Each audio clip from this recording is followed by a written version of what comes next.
Hey guys, and welcome back. Today's video is going to be a one brand tutorial on this look that I'm wearing today using MAC Cosmetics. I did work with them for a year. It's actually one of the best experiences in my life as a makeup artist. It's overall a lot of fun, and what inspired me to do this look, I miss working with the team and just because I miss working with my friends at MAC. So this look right here is perfect for the evening, maybe a pool party. You can also wear this out to work, maybe. If you don't want to wear the heavy liner look for every day, this might be a good look for you. So if you love MAC Cosmetics and if you would like to know how to get this look, then please keep watching. As always, if you like this video, please give it a thumbs up, subscribe to my channel if you haven't already, and I will see you again next time. Bye! Okay, so let's get started. I've already done my skincare and now we are laying down a base for our foundation. I love the combination of these two products. It's so great for creating a radiant base, and it also keeps the skin hydrated underneath all the products layered over top. I'm just using the regular Strobe cream in Pinklite, but MAC has recently released 4 other shades to flatter your skin tone. So next, I want to correct the redness around the eyes and nose first before I go in with my foundation. With these two concealers being really full coverage and emollient, I like to use them just after I do my skin prep so that they can work easier into the skin. This is a great tip to try if you have dry skin or if you have really dry under eyes. So here I'm just taking my Studio Finish concealer in NW20 and I'm mixing in some of my Pro Longwear concealer in NC20, basically everywhere I feel like I need it, and then I'm blending those out.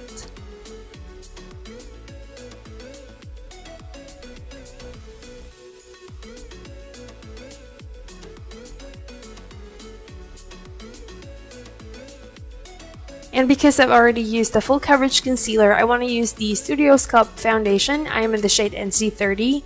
I feel like this is a medium buildable foundation, but if I apply this with my beauty blender, it feels lighter as I sheer it out.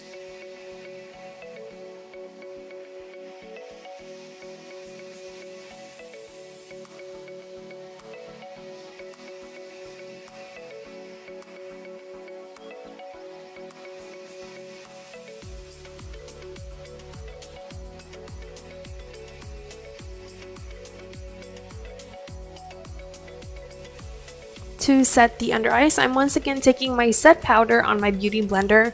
This is one of my favorite under eye setting powders of all time. No flashbacks, no crusty, crepey looking under eyes, and it wears really well throughout the day. To set the rest of the face, I'm taking my blot powder in the shade medium just everywhere with a large face brush. I like to depot my MAC powders not only so that they can fit in my pro kits easier, but also because MAC does a great program where you can return 6 empty packages in exchange for 1 full-size MAC lipstick. I will link the program below for you to read on in case you haven't heard of it yet.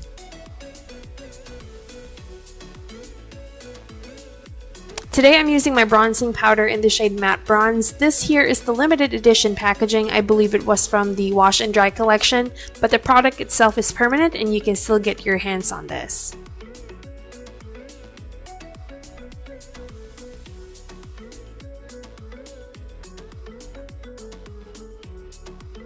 I'm placing this bronzer a little bit higher than where I would normally put it because I thought I would drape a couple shades of blush today. Starting with Coppertone, mostly on the back of the cheeks, blending into the bronzer.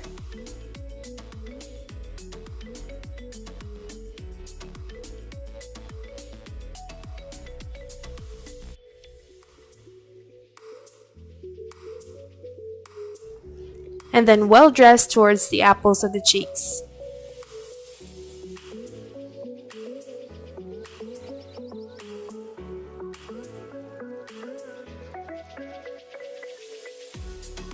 Next, I'm taking the Extra Dimension Skin Finish in Oh Darling to highlight. Again, this is a limited edition packaging from the Magic of the Night collection, but this shade is available again in the regular packaging, so I suggest you get on it if you want a backup or if you want to try this warm golden gorgeousness. So now we move on to the eyes. This is the Stroke of Midnight palette from the MAC and Cinderella collection. I know it's another limited edition palette, but all the shades in this palette are permanent except for one. So here I've already primed my eyes and I'm just setting that with Vapor. We're also using a couple other shades outside the Cinderella palette, starting with Cork and that is going to be our transition shade. I want this eye look to have a mix of warm and cool shadows to complement most skin tones, and I want to create a nice nighttime look but also without it being too heavy, especially for those warm summer nights if you're out and about.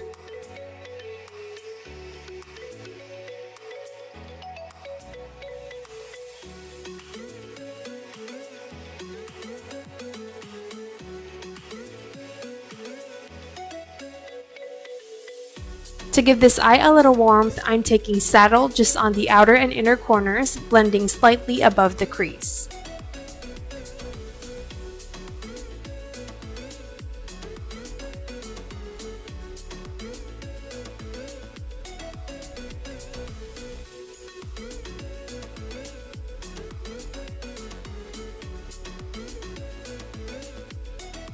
And then back into the Cinderella palette, I'm taking Satin Taupe on the center of the lid, carefully building this up to avoid fallout. I would also suggest spraying Fix Plus on your brush to help intensify the pigment, but you probably already know that.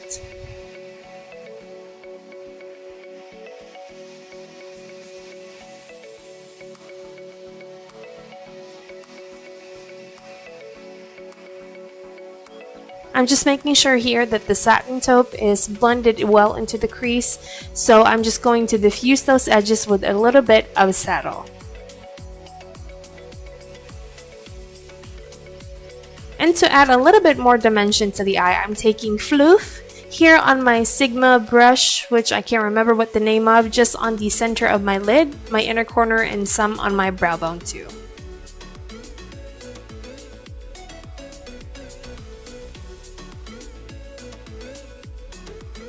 Again, I'm taking Saddle just through my lower lash line.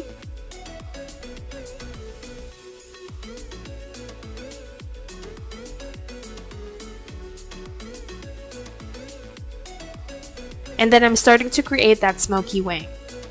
I'm taking Stroke of Midnight on my Sedona Lace EB17, and what I have done so far is I created the actual wing, and then I'm dragging it back into the lids, blending it onto the other shadows. This is the only limited edition eyeshadow from the palette, but you can obviously switch this out to any dark eyeshadow that you prefer.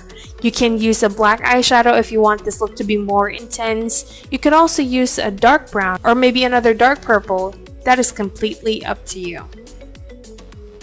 And then the same eyeshadow can be carried through the outer part of the lower lash line.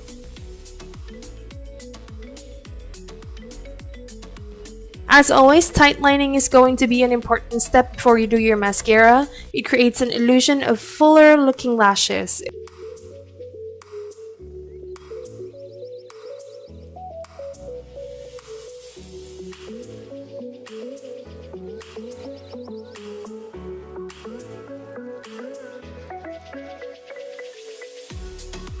And here is the final look.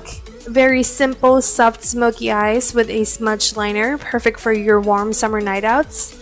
I do hope that you like this video, so please don't forget to give this video a thumbs up, subscribe to my channel if you haven't already. Thank you so much for watching, and I will see you again next time. Bye!